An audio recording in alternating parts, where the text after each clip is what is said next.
Okay, this is Le Studio in Morin Heights, Quebec, Canada.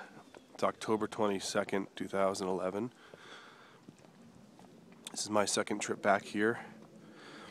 Le Studio is sacred ground to me and to a lot of people for a lot of reasons. Well, mainly one reason. This is the place where Rush, one of the greatest bands ever, recorded many of their classic albums. Moving Pictures being probably the most prominent. Also Permanent Waves. A couple of the other ones after and before as well, I think Hemispheres.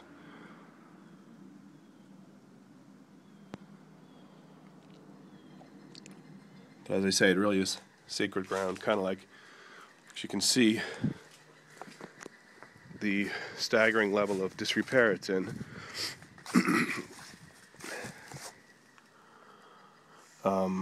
It's been abandoned for a long time, at least a decade, I think. A pool table there, you can see.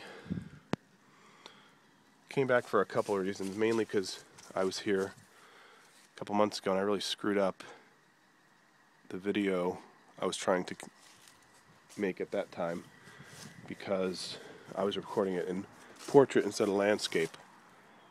The blur of the landscape. So, I'm here to redeem myself. And there's a guy who has a YouTube Le Studio channel. I wanted to redeem myself for him as well so I could show him another view of this place. I mean, for a Rush geek like myself, just to think that they recorded Moving Pictures right here, Permanent Waves right here, it's a bit of a mind blower to me. In fact, if you look straight right there, if you remember the videos for Tom Sawyer, Limelight, and Vital Signs, they were basically right there as we're looking straight on. The drum set was up against those big windows. So let's take a look around back. Incidentally, David Bowie also recorded his album Tonight here, which was kind of a sucky album, although it did have Blue Jean on it, which was a good song. Let's check this out. Another view. The Police recorded stuff here. I know they recorded every little thing she does is magic. Possibly just the single. I don't know if they did the whole album here. Rush recorded Grace Under Pressure and a couple of the other ones as well. So here's a good view of the back view of the studio. And again, this is the window right here. That is in the background of those 3 videos they made from the time, which were, you know, nothing special for the time, just basically video, you know, typical of a video shot in 1980.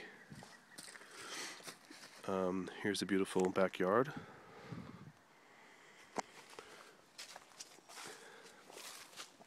It's just sad that this place is in such disarray. I know the guy who has the YouTube channel is going to make a documentary about this, which I think is great. But I mean, I'm selfish. I'm really only concerned with the Rush history, not much else. In terms of, I mean, it's sad that it's a studio that's gone, but I really am into the Rush history that took place here in droves. It's a pool table, and you might recognize that piano thing from, I think, some of the videos. Hope I'm not boring you guys to death with my stupid narration, but it's pretty cool to be here. And I think they lived in this house while they were recording. As you can see, it's pretty disastrously run down all around.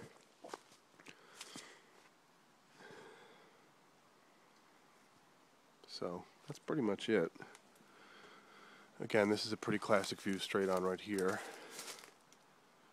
If you're familiar with those videos they shot back in 1980. That shot, and also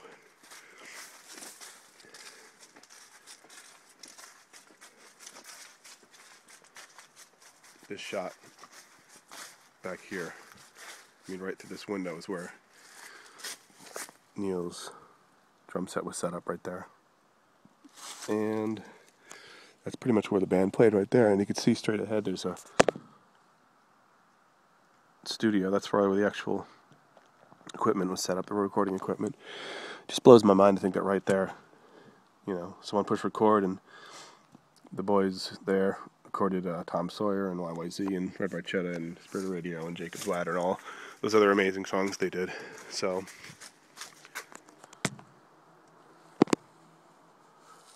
pretty awesome.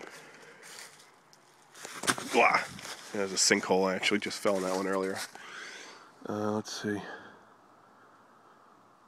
So I think this place is still on the market. I think they're asking $2.4 million. I think most Rush fans are broke, so it might be tough to conjure up those kind of bucks. Okay, there's another. This is the room where they recorded those 3 aforementioned videos. And right here looks like where the actual recording equipment was set up. I know this is very Blair Witchy too. Hopefully this won't end the way that did. God forbid. I don't know if this is completely locked down or what. Looks like that door seems pretty accessible. Not that I'm having any crazy ideas.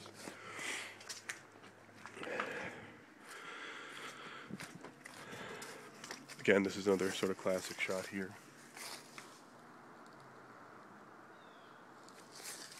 And then, of course, this.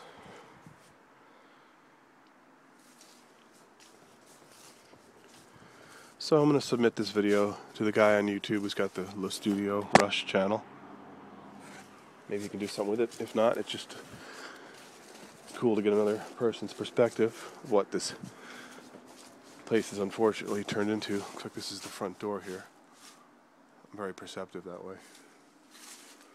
Let's see if we can take a quick look on this end.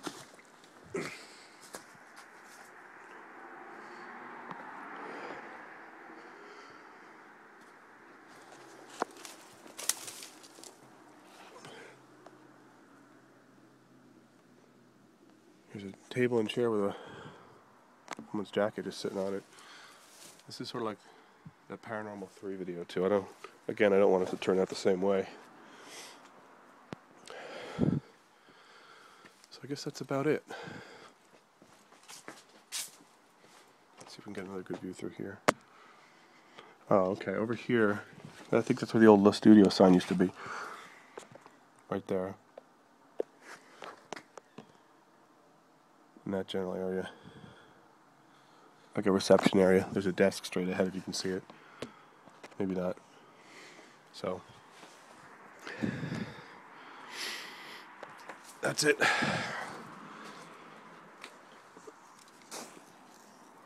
Wow, right there. See, it looks like there's a light on actually. If you look straight back. Okay. So that's it. Signing off from the studio. And there's a dog. Hi, puppy. This dog's not gonna kill me.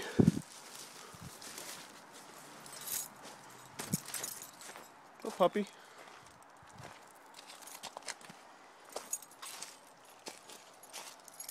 Wow, very fit ending to my video.